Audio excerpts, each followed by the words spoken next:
Assalamualaikum warahmatullahi wabarakatuh. Kembali di channel Safari Simnologi ya.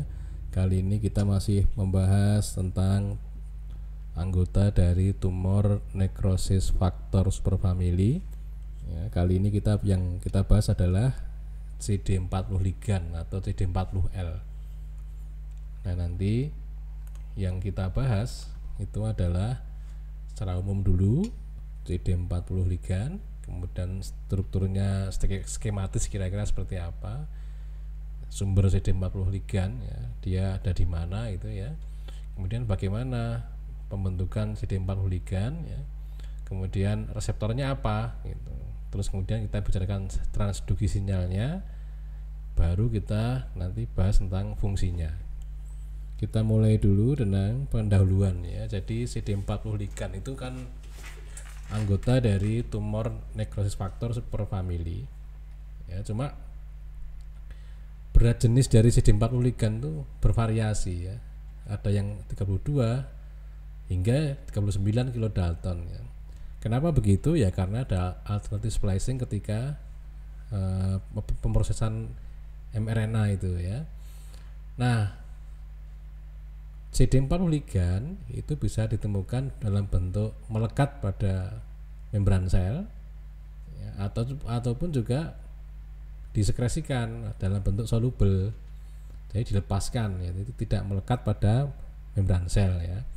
Nah, baik yang membran CD40 ligand maupun sekretory CD40 ligand atau soluble CD40 ligand, seperti halnya kebanyakan tumor necrosis factor superfamily yang lain, maka dia bentuknya adalah homotrimer gitu ya.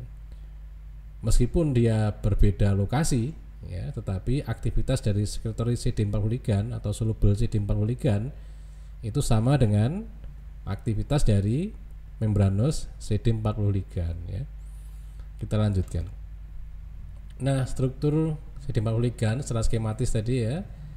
Nah, ini kalau yang membranous ya, di situ nanti ada IC, itu bagian yang intrasitoplasmik ya, ini lokasinya di dalam sel ya. Nanti ada bagian yang transmembran, ini artinya dia berada di membran sel gitu ya.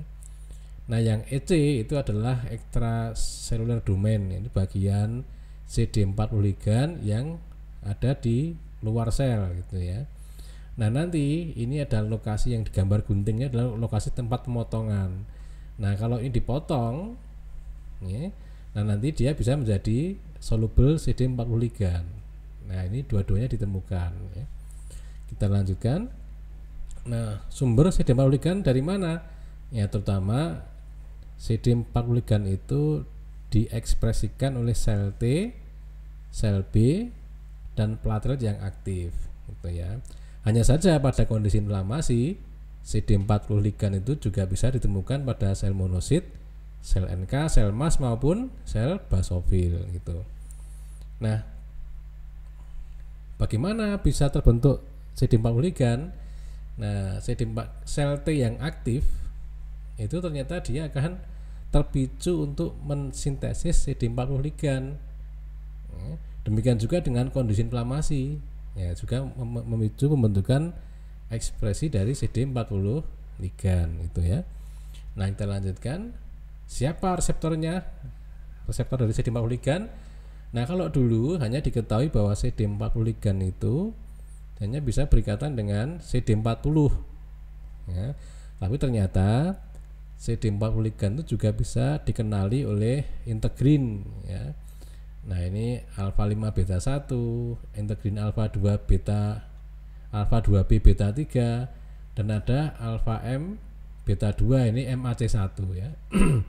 Nah, tetapi memang reseptor utama dari CD40 ligand adalah CD40 gitu. Nah, CD40 itu merupakan protein transmembran ya, dengan berat molekul 48 kilodalton, dan dia juga sama seperti CD40 ligand. Jadi ada bagian yang ekstrasel, ada bagian transmembran, ada yang bagian di intrasitoplasmik gitu. Nah, CD40 itu ditemukan pada sel B, sel dendritik, sel monosit, platelet, makrofag, dan sel-sel non hematopoietik yang lain seperti myofibroblast, sel epitel dan sel endotel. Yaitu reseptor dari CD40 ligand ya. Reseptor utamanya adalah CD40, walaupun tadi integrin juga bisa berikatan dengan CD40 ligand. Nah, transduksi sinyal ya. Nah, kalau sudah ada ikatan antara CD40 ligand dengan reseptornya, maka akan terjadi aktivasi dua arah ya, ke arah CD40 ligand, ke arah CD40, ke arah sel yang di permukaan membran selnya itu ada CD40-nya ya, ke sana. Itu disebut dengan forward aktivasi yang forward ya. Tapi kalau dari ikatan antara CD40 ligand dengan CD40 tetapi yang teraktifkan adalah sel yang di membran selnya ada CD40 ligandnya, maka itu disebut dengan reverse signaling ya. Nah, ini disebut dengan bidirectional signaling, artinya ketika sudah ada ikatan antara CD40 ligand dengan CD40, masing-masing sel yang membawa CD40 ligand maupun sel yang membawa CD40 itu bisa sama-sama teraktifkan gitu ya. Nah, bagaimana proses transduksi sinyal CD40 ligand dan CD40? Begini, kalau sudah berikatan ini kemudian akan terjadi apa? Nah, kita tunggu, kita bahas lagi dengan lebih detail pekan depan insya Allah gitu ya.